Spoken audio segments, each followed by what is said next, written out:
Hello Wastelanders, welcome back to Cash or Trash, my Crossout mobile review series. In this episode, we'll be covering the RPG 105 Darling. So starting out at 6 energy, it has 3,810 durability, which is quite terrible for a weapon of this size. So you get within 100 meters of someone, a couple stray bullets, both of these things are off your build if they aren't on a defense module. So be very careful of that super weak durability and the fact that they're the size of a mastodon. So they weigh 911 kilograms, so they're pretty heavy compared to some of the other weapons. Moving on to the perk. So when you fire the weapon, it starts out at its 80 meter a second projectile speed, but beyond 50 meters, it rapidly accelerates after it jettisons its first stage. So it fires out slowly and then rapidly speeds up after 50 meters, which can make firing it pretty weird. But the other perk of it is that the damage of the rocket or the grenade or whatever you want to call it, the projectile, is amplified based on how fast the enemy is moving. So if they're moving at 50 kilometers an hour or higher, the damage boost is 200%.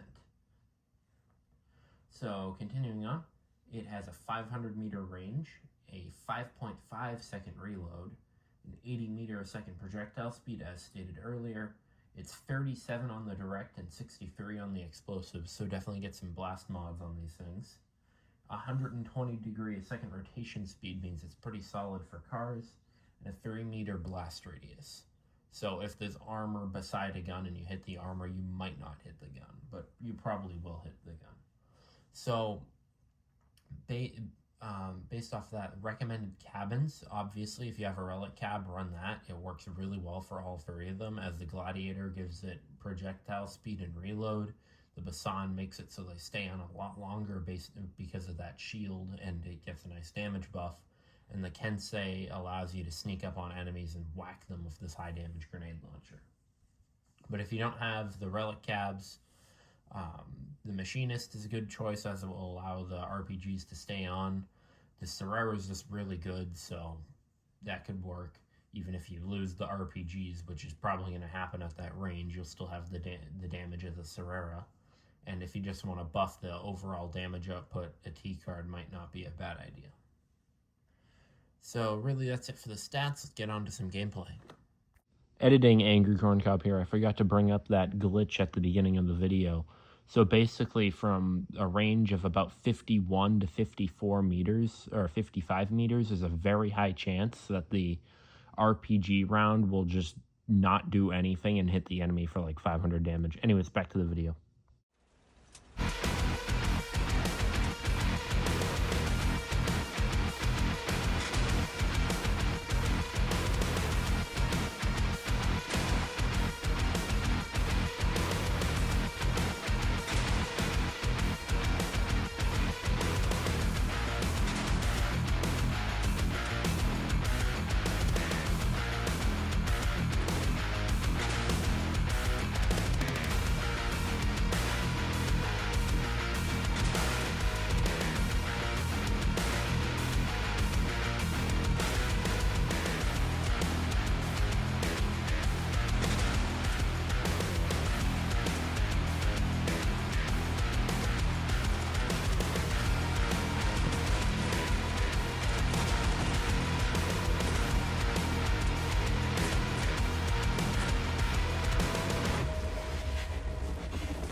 So from that is the Darling Cash or Trash.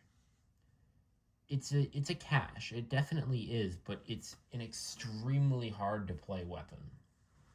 So that 3800 durability paired with that massive size makes this thing pretty much the definition of a glass cannon.